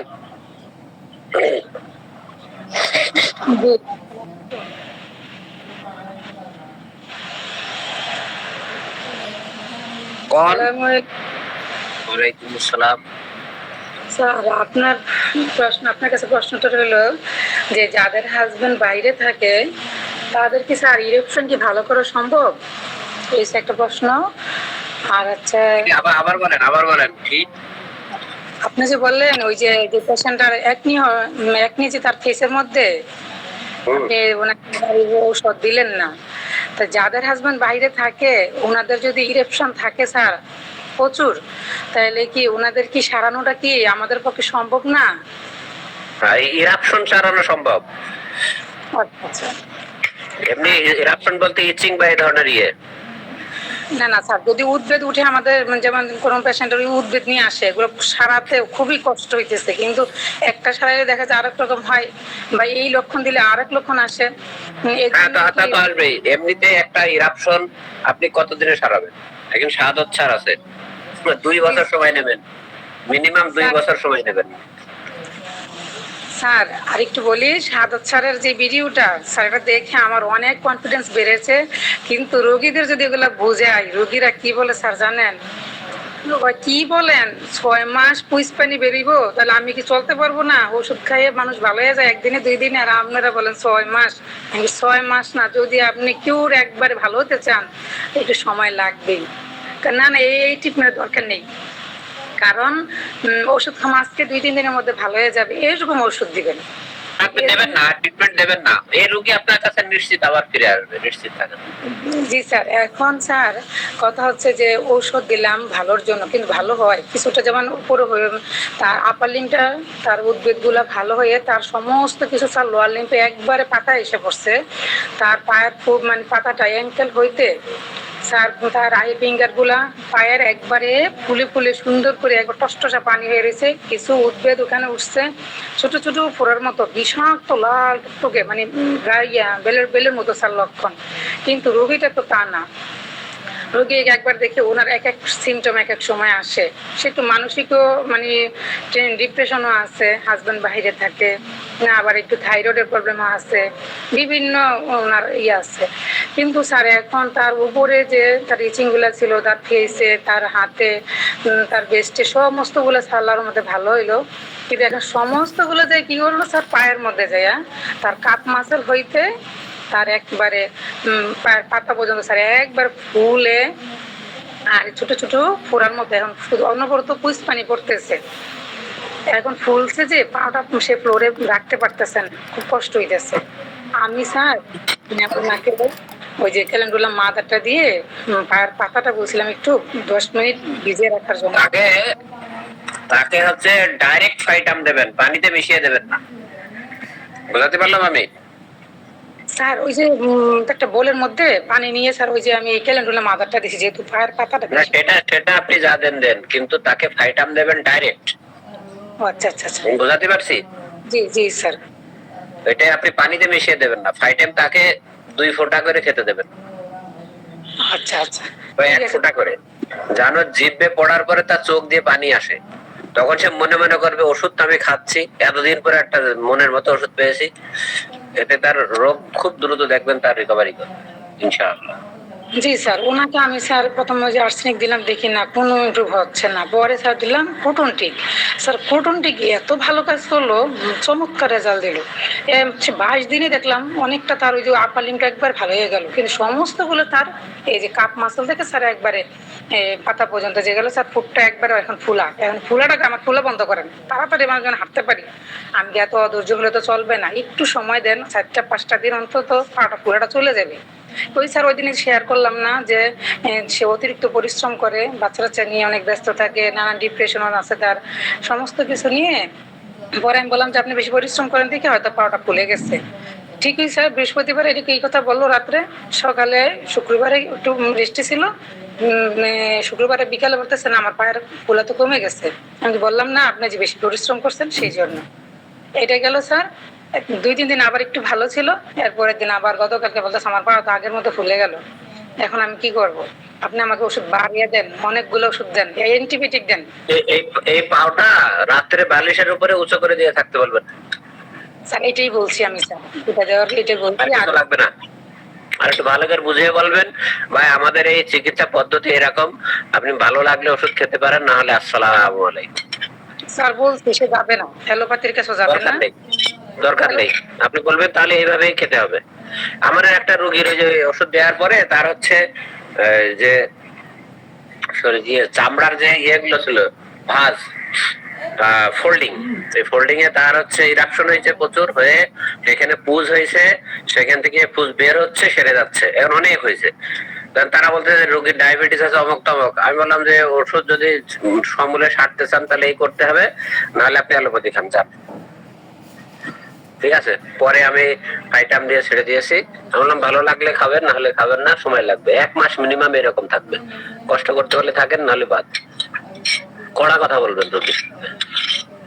আমি এই কথাই বললাম স্যার, কিন্তু সে অ্যালোপ্যাথির কাছে যাবে না, আপনি ওষুধ দেন। কিন্তু আমার প্রতি আস্থা আছে ঠিকই স্যার, কিন্তু সে তাড়াতাড়ি সুস্থ হইতে মানে চাইতেছে। আমি কি কোনো রোগীরে এত এত অ্যান্টিবায়োটিক দিয়ে আমি ক্ষতি করতে পারবো না, কারণ আমি ওষুধ দিলে টাকা পাবো, কিন্তু আমার ওই টাকার দরকার নেই। কারণ রোগীরে ক্ষতি করলে আমি আল্লাহর কাছে দায়বদ্ধতা থাকবো, কিন্তু আমার পক্ষে সম্ভব না, কোনো ডাক্তারই এটা করতে পারবে না। তারপরে বলতেছে কোন মানে বেশি ওষুধ দেওয়ার জন্য, এই জন্য স্যার কি করছি, ওই যে বায়োকেমিক দিছি স্যার, আপনার ইয়া দিছি, অ্যাট্রাম সাল্ট দিছি, আর হচ্ছে যে কুটুন্ডিক দিলাম, আবার স্যার অলিভ অয়েলের সাথে আর ইয়ে দিলাম কুটুন্ডিক, এই 2-3 ফোঁটা দিয়ে দিলাম। ওটা লাগালে বলে খুব আরাম লাগে, যেখানে একটু ড্রাই, যে হাত পায়েগুলো ছিল না স্যার, ওগুলো এখন এখন ওই শুকিয়ে উঠতেছে, ওটার সাথে এটা দিলে একটু আরাম লাগে। আসলে স্যার এটা মনের একটা ইয়ে হচ্ছে, এখন অনেকগুলো দিলে খুশি। এই জন্যই ওই যে স্যার একজন বললেন না যে 4টা মেডিসিন দিচ্ছে, আপনি যে বললেন স্যার কেন দিছে, রোগী যে অস্থির করে ফেলে, কিন্তু এটা তো ক্ষতি, আর এটা তো ঠিকই না। 4টা মেডিসিন আপনি ফাইটাম দেন, কোনো অসুবিধা নেই, জি জি, কিন্তু 4টাই যদি আপনার মেডিসিন হয় তাহলে তো অসুবিধা। এটা তো যেমন এখানে আমাদের একজন স্যার, আমাদের একজন সম্মানিত স্যার, উনি সমালোচনা হয়েছিল বিষয়টা নিয়ে, আমিও গ্রুপে লিখছিলাম, আমাকে কটাক্ষ করে অনেকে লিখছিল গ্রুপে। তো সেটা হচ্ছে উনি লাইকোপোডিয়াম 10M এইটাকে, অথবা 10K, উনি এইটাকে ফাইটাম বলে লিখে দিয়েছেন। আপনি যখন প্রেসক্রিপশনে লিখবেন তখন ওষুধের নামে তো ফাইটাম লিখতে পারবেন না, কারণ ফাইটামের অনেক নাম আছে, আছে না? আপনি এবিসিডি দেন বা স্যাকলাক দেন, ফাইটাম দেন, আরএস দেন, অমুক তমুক দেন। আপনি যখন লাইকোপোডিয়াম দেবেন, তারপরে মেডোরিনাম 10K, লাইকোপোডিয়াম 1K, এটাকে যদি ফাইটাম হিসেবে চিহ্নিত করেন তাহলে তো মিস ইন্টারপ্রিটেশন হবে। জি জি স্যার, এটা তো স্যার আর দেখা যায় উনি ওষুধটা যদি অন্য ফার্মেসিতে কিনতে যায়, তখন তো ওই ফার্মেসির উনি কিন্তু ঠিকই ওষুধটা দিয়ে দিবে। হ্যাঁ অবশ্যই, তারা তো পাওয়ারটা আর ওইভাবে কিছু দেখবে না। শুধু তাই না, আচ্ছা আপনি লিখেছেন লাইকোপোডিয়াম 2K, ওগুলো যে এইসব কি 2K ওইসব বুঝিটা দেন, তাহলে কত হবে? 200 আছে ভাই, তো দেন তাহলে 200 দেন, হয়ে গেল। কিন্তু হ্যাঁ স্যার, রোগীরা তো যে যে এই যে আমাদের ফাইটামটা যেটা স্যার আমরা যা স্যাকলাক বলি, ওনারা স্যার আমি আগে ওই স্যাকলাক দিতাম, এটার কোনো একটু মানে স্পিডটা একটু মানে একটু একটু স্মেল আসতো, কিন্তু বেশি পরিমাণে দিতাম না। এখন স্যার একটা ওই যে স্যাকলাক আনলাম যে স্যার, এটা একটু তিতা তিতা লাগে স্যার। এখন ওই 2 আউন্সের বোতলে স্যার আপনার 3-4 ফোঁটা দিলেই ওষুধটা একদম একটু ঝাঁঝালো হয়, একটু মানে একটু তিতা তিতা লাগে, বলে আপনার এই ওষুধটা সবচেয়ে ভালো ওষুধ দিয়েছেন। আরে পরে আমার মনে মনে একটু হাসি আসে স্যার, এই ওষুধটা সবচেয়ে ভালো। লাভলু স্যার কিছু পোস্ট করতে যাচ্ছেন, লাভলু স্যার হাত তুলেছেন, শেষ করবো, আমাদের 8টা বেজে গেছে। ঠিক আছে স্যার, আল্লাহ হাফেজ, আসসালামু আলাইকুম। লাভলু সেলিম, সময় শেষ, আমরা শেষ করবো। স্যার আসসালামু আলাইকুম। ওয়ালাইকুম আসসালাম। জি স্যার। স্যার আমি লাভলু বলছিলাম, আমি একজন নবীন মানুষ, কেবল ফার্স্ট ইয়ারে ভর্তি হয়েছি। এই বাসায় টুকটাক 50-এর ওষুধ নিয়ে একটু প্র্যাকটিস করি। স্যার আমি এই গ্রুপটাতে অবশ্য যোগ নেই, খুব সুন্দর আলোচনা আপনাদের শুনলাম মনোযোগ দিয়ে। এই গ্রুপে স্যার আমাকে যোগ করে নেওয়া যায় না স্যার? জি অবশ্যই যাবে। আপনি কোথা থেকে বলছেন বাংলাদেশের? গাইবান্ধা সুন্দরগঞ্জ। গাইবান্ধা। এই লিংকটা পাইছেন কোথা থেকে প্লিজ? আসমাউল ম্যাডাম। ও আচ্ছা, আসমাউল ম্যাডাম। হ্যাঁ হ্যাঁ, আসমাউল ম্যাডাম তো বেশ ভালো, উনি মেট্রোমেডিয়া খুব ভালো জানে। তো হচ্ছে অবশ্যই আপনাকে যুক্ত করে নেওয়া যাবে।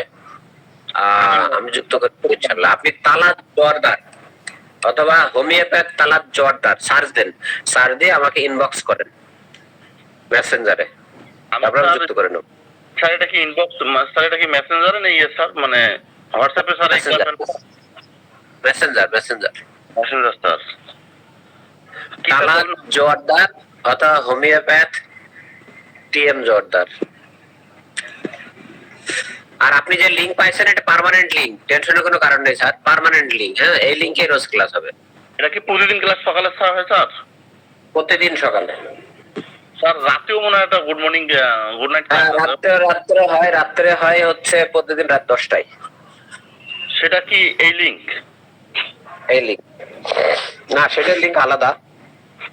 যাক, আপনি মেসেঞ্জারে আমাকে নক করেন, না দেখেন আমি আপনারে যুক্ত করে নেব ইনশাআল্লাহ। হ্যাঁ, নামটা আরেকবার sir. Talat Joardar, TALAT, Talat space JOARDER। Sir আরেকবার স্যার। স্যার আরেকবার sir please. G G G G G G sir, আরেকবার নামটা বলেন। আচ্ছা ঠিক আছে স্যার, আরেকবার নামটা স্যার। হ্যাঁ, বলছি। আমাদের ক্লাস ফরমালি শেষ হলো। সবাইকে অসংখ্য ধন্যবাদ, জাযাকাল্লাহ। জি, আপনাকে বলছি আমি, আপনি স্ক্রিন দেখতে পাচ্ছেন? আমার স্ক্রিনটা দেখতে পাচ্ছেন? স্ক্রিন দেখতে পাচ্ছেন? স্ক্রিন। জি স্যার, জি স্যার। এবার আমি দেখছি, দেখেন এই যে তালাত জোয়ারদার দেখছেন? জি স্যার, তালাত তালাত। স্ক্রিনশট নেন, এটার একটা স্ক্রিনশট নেন, নিয়ে আমাকে ইনবক্স করেন। হ্যাঁ পাইছি স্যার। ইনবক্স করেন, আমি আপনাকে যুক্ত করে দেবো ইনশাআল্লাহ। আমরা সবাই কামরুল স্যারের জন্য দোয়া করি। কামরুল স্যার কি আছেন? আমরা আপনার জন্য দোয়া করি, দেশ ও দশের জন্য দোয়া করি। আমরা যখন কোরআনের অনুবাদ পড়েছি, আমরা 2-3বার শেষ হয়েছে না স্যার আমাদের, আমরা সেখানে বারবার অনুবাদ করতে গিয়ে দেখছি আল্লাহ তাআলা বারবার বলছেন, অচিরেই তোমাকে বিচারের সম্মুখীন করা হবে, অচিরেই তোমরা দেখতে পারবে, অচিরেই তোমরা মজা টের পাবে, সেটার করে বলেছেন। এই কথা বারবার বলেছেন। কিন্তু আমাদের কাছে অচিরে বলতে হয়তো 1000, 1500, 5000 বছর অনেক লম্বা মনে হয়, কিন্তু আল্লাহ তাআলার কাছে এই সময়টা ন্যানো সেকেন্ড। এজন্য আল্লাহ তাআলা এখানে উল্লেখ করেছেন অচিরেই দেখতে পাবে। তো দেখেন, আপনি অচিরে দেখে পেলেন চোখের সামনে। এই জন্য আমাদের সবাই যে যা কর্মটা করি সতর্ক হওয়া উচিত। আপনি একজন রোগীকে 4টা মেডিসিন দেন, ইউ হ্যাভ টু লিমিটেড হওয়া উচিত আর কি। অবশ্যই পানিশড। আপনাকে আল্লাহর বিচারের সম্মুখীন হতে হবে। কারণ আমি হাদিস পড়েছি, আপনাদের পড়িয়ে শুনেছি, রাসূলুল্লাহ সাল্লাল্লাহু আলাইহি ওয়াসাল্লাম বলেছেন, আপনি যেই পেশায় দক্ষ না, এবং চিকিৎসার ব্যাপারে ডিরেক্ট বলেছেন, আপনি পথিত যশাদ চিকিৎসক না হন তাহলে আপনি চিকিৎসা দেবেন না। এটা হাদিসের কথা। চিকিৎসক হিসাবে যদি খ্যাতি আপনার না থাকে তাহলে আপনি চিকিৎসা দেওয়ার কোনো অধিকার আপনার নেই। এটা হাদিসের কথা। এবং আপনি নিশ্চিত যদি জানেন যে এই চিকিৎসা ঠিক হচ্ছে না বা আপনি এটা পারবেন না, সেই ক্ষেত্রে আপনি চিকিৎসা দিতে পারবেন না। এটা হাদিসের কথা। এই বিষয়ে একটা বই আছে, আপনারা ইচ্ছা করলে সংগ্রহ করে পড়তে পারেন। বইটার নাম হচ্ছে চিকিৎসা বিষয়ক হাদিস, আফসার নিজামের লেখা। আফসার নিজাম, ছোট্ট একটা বই, কিন্তু দাম অনেক, এই আর কি। জি, ধন্যবাদ সবাইকে, জাযাকাল্লাহ। জি, আল্লাহ হাফেজ। আসসালামু আলাইকুম, জাযাকাল্লাহু খাইর।